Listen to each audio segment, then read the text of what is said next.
Como dijo San Ignacio de Loyola en su carta a San Pedro Canicio, quien llamara evangélicos a los herejes convendría que pagara una multa, para que no se goce el demonio de que los enemigos del Evangelio y de la cruz de Cristo toman un nombre contrario al de sus obras, porque a los herejes se los ha de llamar como tal nombre, para que incluso genere horror el solo nombrarlos, ya que cubren ese veneno mortal con el velo de un nombre de salud. ¡Que viva Cristo Rey! Quise reaccionar a este video porque hoy en día hay muchísimos hermanos católicos que leen estas cartas o leen documentos de esa época, los leen el día de hoy como si estuviéramos en esos tiempos. Este tipo de cartas, como la de San Ignacio de Loyola a Pedro Canicio, esto fue en el 1554.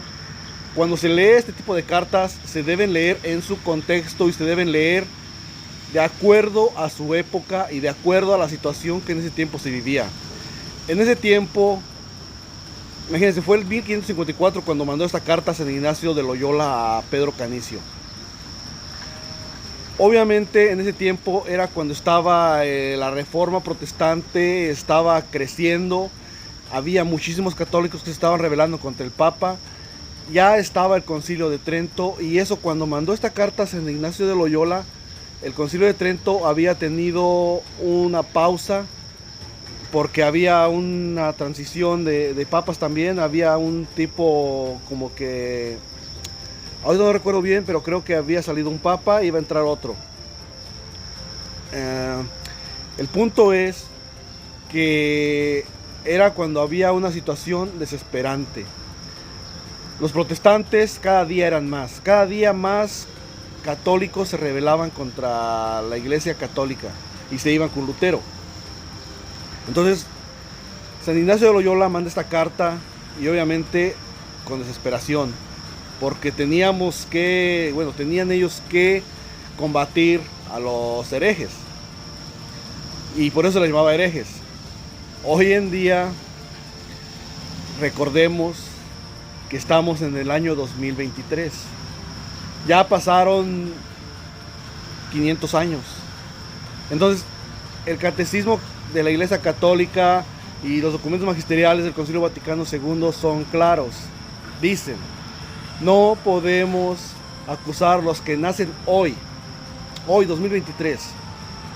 No los podemos acusar del pecado de la separación.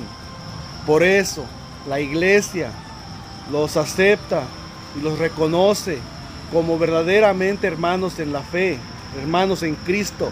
La Iglesia Católica los abraza como verdaderamente nuestros hermanos. Entonces nosotros estamos en el año 2023, donde ya pasaron 500 años de esa situación tan crítica que vivió San Ignacio de Loyola, y a nosotros ya no estamos viviendo esos tiempos, nosotros vivimos en el 2023. Ojo, también quiero que quede clarísimo esto: tampoco podemos agarrar esa carta como que es un documento magisterial. Jamás fue magisterial esa enseñanza. ¿Qué es magisterial? ¿Qué es el magisterio?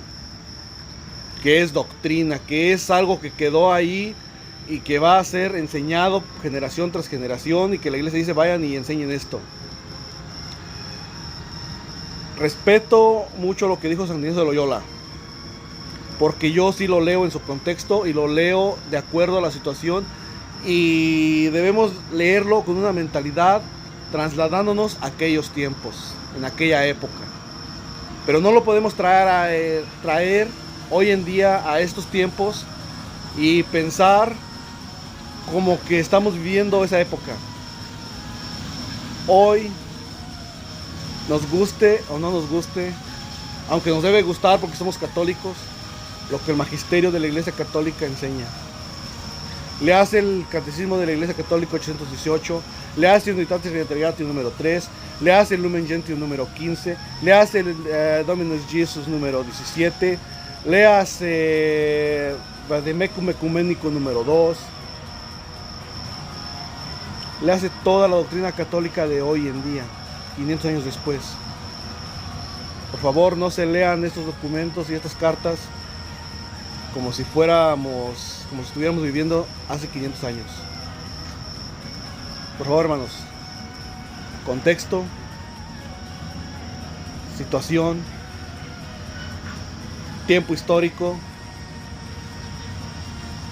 y nosotros vivamos lo de hoy. Es lo que nos toca. Yo los invito a enseñar lo que enseña el Concilio Vaticano II hoy en día. Por favor. Necesitamos enseñar lo que enseña la Iglesia Católica hoy. Que tenga buen día.